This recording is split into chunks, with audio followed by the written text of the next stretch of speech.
Thanks to the support as a channel member, Jeremy Mayle. If all goes to plan, this should be my final transfer window in North America. And I think we're going to replace MLS's MVP. We'll get to that in a second, but first our season review, which as you can see has 3 beautiful trophies attached to it. Lovely, lovely, lovely. Signing of the season went to Skrielj, who was one of 2 left backs we signed in the summer. For contrast, the other one, Mitev, isn't even on there because we traded him away midway through the season. Weirdly, the board are very disappointed with the deal to sign him. We signed him for 800 grand.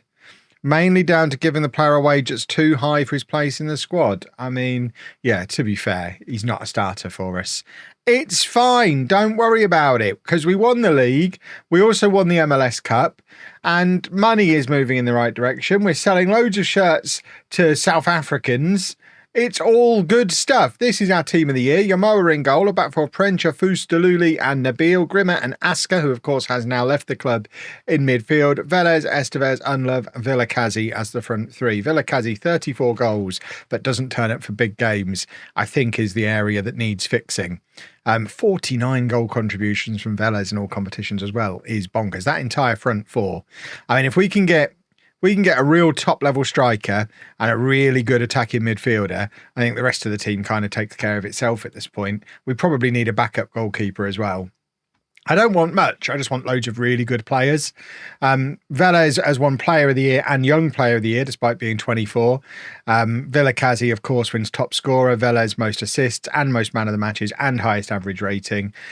We cleaned up on the competition awards as well. MLS Defender of the Year went to Prencha. MVP was Vilakazi. He also won the Golden Boot and the MLS Young Player of the Year. Goalkeeper of the Year was Yamoa. Champions League top goal scorer was Velez. He also won Champions League Best Young Player, and League's Cup Best Player was Lenning, who doesn't even start in the league. And then we've also broken some of our own records as well. Vilakazi, most goals in a season, most league goals in a season, most assists for Velez, most clean sheets for Yamoa, most man of the matches for Velez. We've got some good players and we do good football. That's our all-time best 11, which we're starting to get a few of our boys make their way into it now. Asker, Foos, Vilakazi. I'm surprised to see so many players who aren't mine not in the best 11, bearing in mind the club had never won anything before I came along and we've now won everything. Apart from the Champions League, which of course we're going to win this coming season. And I think we do need to go and get a striker to be able to do it. Money-wise, I mean, money is never going to be a problem here. Yeah, it says we don't really have budgets. I think that's because the budgets haven't even been set yet, but we've got loads of spare wage budget. And most importantly, loads of general allocation money, and we just use that. So I think looking at the squad balance, we probably do need a real top-level striker, a real top attacking midfielder, and then I think the defence and midfield are probably fine now. We've done a lot of investment in them in recent years. So I think we throw money at the attack. There you go. Unlove has signed his new contract because I guess Asker left the club. Unlove is able to take up a designated player spot again. At 22, still able to be a young designated player, despite this being his 3rd year at the club and his 5th year of me using him as a regular starter. He's still classed as a young player, but that gets us back up to 3 designated players with him, Contreras and Nabil is the other one. So we can't bring in a designated player, which I'd actually forgotten I'd given Unlove that contract. But at least I guess he's going to be happy now he's signed it. But our job now is to get to 1st of January, which is when all of the shenanigans starts to happen. Contract renewals, squad registration stuff. The draft is coming soon as well. And I need to go scouting for a striker, I guess. Oh, we might have a problem. We've just had an awful lot of traded international slots expire. I didn't realise quite how many of them were traded. We've got 17 international players for 8 slots. We are going to have to do some serious trading to pick up lots of international slots, and that now becomes the new priority for this window, just to try and keep this squad together. Otherwise, it is just going to get disassembled in front of me by players being released on squad registration day, because that's how it works in the MLS. If you can't register them in the squad, they are just auto-released, no matter about contract or anything. They just get cut. It's how we lost Camera this time last year. This could be a problem. Ladies and gentlemen, allow me to introduce to you two birds with one stone. We have traded Ryan Morshita and one international player slot. Ryan Morshita is a 4-star current ability American striker who would theoretically come in as the best striker at the club and obviously is not international. And we got an international player slot for bringing him in. And all we had to do is get rid of some meaningless draft picks that we don't care about and some general allocation money. That feels like a good piece of business. In the meantime, my director of football seems to be working on a goalkeeper, which, fill your boots, director of football. We're very much working together. The mock draft implies that we're not going to draft anybody. That might not be the case because we definitely need to draft some people, so we've got some people to trade. But now I've realised I can get the international slots on incoming players as well as outgoing players. I was convinced I was going to have to cull the squad to get my international slots back, but we're now up to 9. We're also... I mean, that's a problem I'm going to deal with at some point. Not now. We will deal with that problem at some point. I feel like we're going to have to buy down some contracts. We're probably still going to have to get rid of some players. I don't know how this has happened. Oh, me and my director of football very much singing from the same hymn sheet. He's gone and done an arguably even better deal than my deal. He's got us Jake Richards and an international player slot for just 77 grand of general allocation money. And again, meaningless draft picks that we don't care about. Jake Richards is a 4-star American goalkeeper who's 6'4". He's as good as Yamoa. I don't know why he wasn't playing for Cincinnati previously. But, I mean, he could very quickly become the best goalkeeper in MLS. And he's American. And we get an international player slot out of it as well. So we're now up to... How are we only up to 10? We were on 10 before, weren't we? Or were we? Either way, everything's moving in the right direction. And now we really will do the draft, which I'm not going to make you sit through the draft again. Just know I'm going to bring in a load of dross that I plan to trade out. I remember those days when I was young and naive and didn't understand how MLS worked. I am like the MLS master now. We have our 17 international slots back because I am a shenanigans monster. If we have a look at some of these trades that we've done, I'm not even proud of myself, but I don't care about the draft. So I just give away draft slots. And I mean, this guy's called Gordon Jordan. He's not even very good. I just like the idea of him being called Gordon Jordan. So we've... I am taking the save seriously, I promise. So we've got Gordon Jordan, who's in. We also got 6 international slots in exchange for a whole load of useless draft picks that we didn't care about. For context, we didn't draft anybody from the Super Draft, so draft picks are absolutely irrelevant to me, so I don't plan to use them. So we have got a deal with Gordon Jordan, but we got so many international slots as part of it. We've also got rid of Netshi because we weren't really using him. I mean, he played 35 games. He only started 12 of them, to be fair. And again, we got international slot for letting him go as well. So I don't mind that so much. I think we probably do need an attacking midfielder so we can let him go.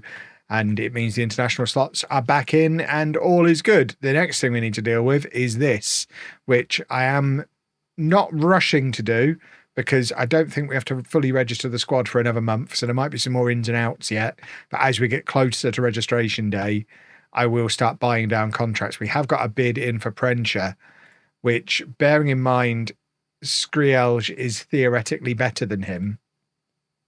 I was tempted to let him go because, again, it was another one we were going to get a bunch of international slots for. But I don't think we necessarily need loads of international slots now. Can I even show you the details of the trade? Was it this one? Yeah, we were going to get 3 more international slots, but I think we can probably just keep Prencher now. I think 17 slots is probably enough for now. And in the meantime, we need to get back to the original plan of bringing in really good players. Although, to be fair, we've upgraded goalkeeper and centre forward kind of as a result of the shenanigans we've already been a part of, although Moshita might not be as good as I hoped he was when we originally saw his star rating. He's dropped down massively already. Now we've had a proper look at him. As has Richards. Okay. Well, the initial excitement for them two has passed, but at least they're warm bodies. We've still got plenty of budget. Normal transfers from here, I guess.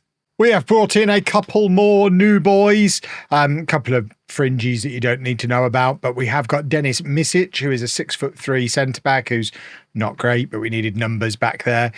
We've got Alexei Demenshin, who's a 29-year-old Russian 6'4" attacking midfielder.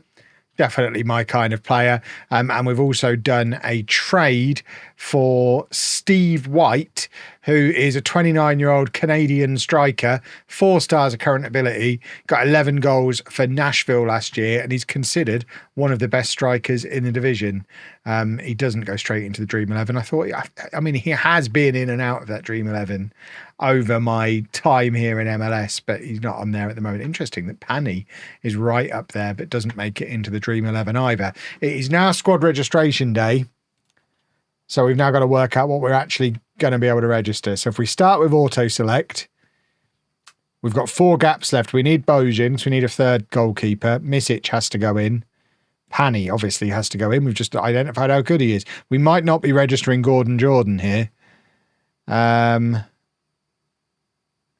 We've got 1 spot left. The injured players go in automatically. So our choice is between Moshita, the striker who we brought in on a trade, or Gordon Jordan, who's got a great name. I mean, Gordon Jordan might actually get to play in midfield, whereas Moshita is never going to get to play as a striker. Or, I mean, he might get in as the attacking midfielder. I think we're going with Gordon Jordan because his name's great. Is that good enough reason? I think it probably is. So get Gordon Jordan registered. That means that Moshita will be released. He'll go on the waiver list and will be released. But that's 30 players registered. We're within the salary cap. We're within the international limit. We're within designated players. I think we're good. Register that squad. Ibarra was injured, wasn't he? So we're losing Ibarra as well. Is that right? Our best attacking midfield. I mean, to be fair, he's probably not really, because we brought him in and didn't really use him. But I thought injured players were automatically in. Well, the roster's submitted now. Let's see if we lose Ibarra. I think we're definitely losing Moshita, but I'm not necessarily bothered about that. He served his purpose by bringing in all those international slots. As long as we don't lose the international slots when we lose him. I don't know what's going on there. And then, yeah, waiver list. So we've added... Yeah, Ibarra's not on our waiver list. It's this guy, Sanjar Abdurimiov, who we were never going to use, and Moshita. So Ibarra is staying. It's Moshita who's got on the waiver list, which we thought he would. There you go. He's listed as free transferred. And we should have a squad that includes Ibarra, yeah. Well, he is showing there as unregistered. Are we just getting away with it because he's currently injured? I don't know why he's not gone on the waiver list. I don't really understand. I thought I understood everything there was to understand in MLS. Maybe I don't. In other news, we've drawn quite a difficult tie in the first round of the Champions League, straight up against Club Leon of Mexico. No easing us in this year.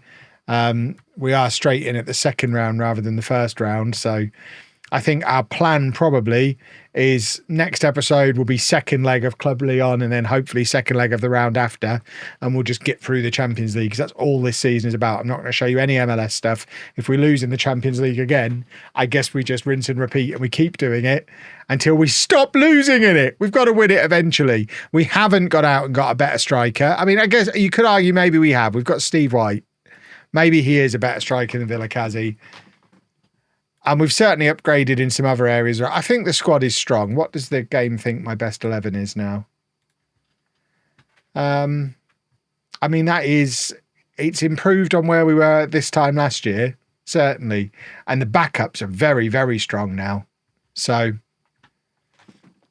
cross everything, boys and girls, that we don't balls up this time. If you've enjoyed that, please make sure you leave a nice big thumbs up on there for me. Subscribe to the channel for daily Football Manager videos. Thank you very much to all of my lovely Patreon backers. And thank you very much for watching.